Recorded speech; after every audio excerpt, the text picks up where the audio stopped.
Okay, let's talk about something we all dread. You're just driving along and boom, that check engine light flicks on. Your stomach drops, right?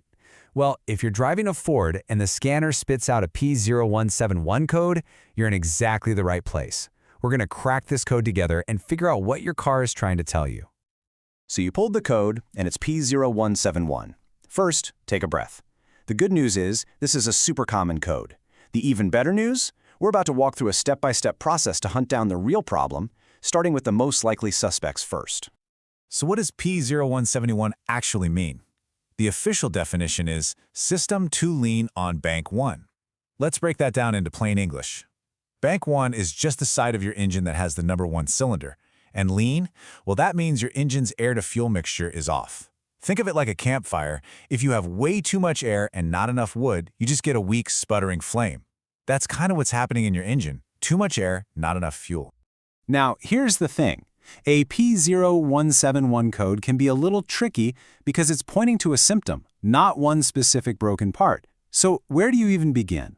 Well, you begin with a plan.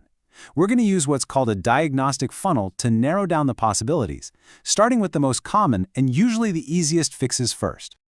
First up, we're going to investigate the air intake system.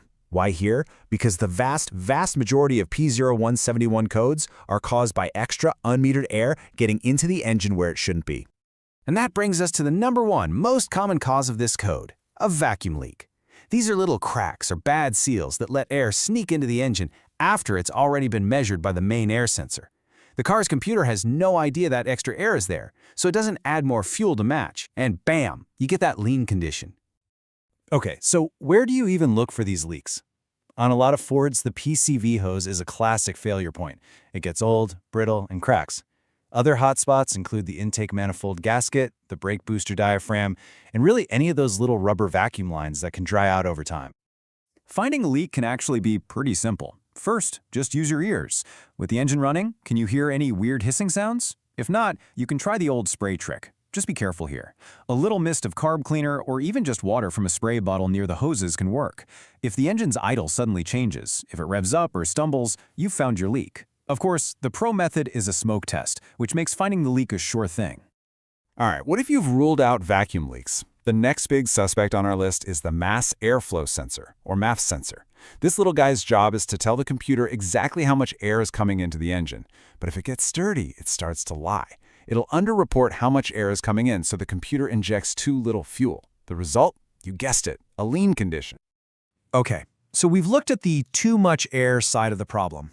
But what if the issue is actually on the other side of that ratio? What if it's not enough fuel? Let's dive into the fuel system. I mean, if your air intake system is buttoned up tight and your MAF sensor is squeaky clean, then that lean code is almost certainly pointing to a fuel delivery problem. So the big question becomes, is your engine just being starved of the fuel it needs? The best way to answer that is with a fuel pressure test. A mechanic can hook a gauge right up to your fuel rail. For example, let's say your Ford is supposed to have around 50 psi of fuel pressure to run right. If that gauge only reads 35 psi, well, that's a smoking gun right there. The engine just isn't getting enough fuel. Now, if you do have low fuel pressure, what could be causing it? Well, it could be a simple clogged fuel filter, or it could be a bigger deal like a weak fuel pump. A bad fuel pressure regulator, or even some gunked up fuel injectors could also be the culprit. We've covered air, we've covered fuel, but there is a third possibility. What if the very sensor that's reporting the problem is the problem? This is where things can get a little tricky, and people often waste money. You see, the P017 code is actually generated by your upstream oxygen sensor on Bank 1.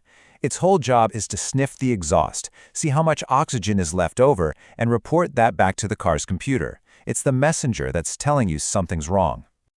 But here's the classic dilemma.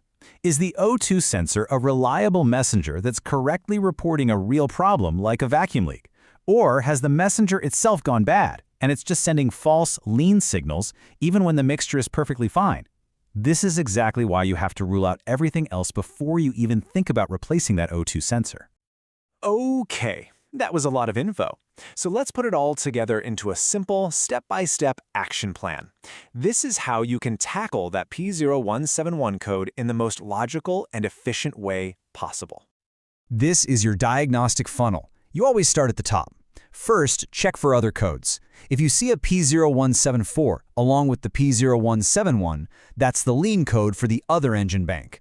Having both almost always points to a problem affecting the whole system, like the MAF sensor or fuel pump. If it's just the one code, move on to a visual check of all those vacuum hoses. Next, spend a few bucks on MAF sensor cleaner and give that a try.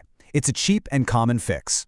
If the light is still on, then it's time for that fuel pressure test. And only after you've done all of that, if nothing else has fixed it, should you start suspecting the O2 sensor itself. By following this process, you stop guessing and you start diagnosing. You'll be able to figure out if you're looking at a simple 5-minute fix like a cracked hose or something a bit deeper. You now have the knowledge and a solid strategy to get to the bottom of that P0171 code and get your car back on the road with confidence.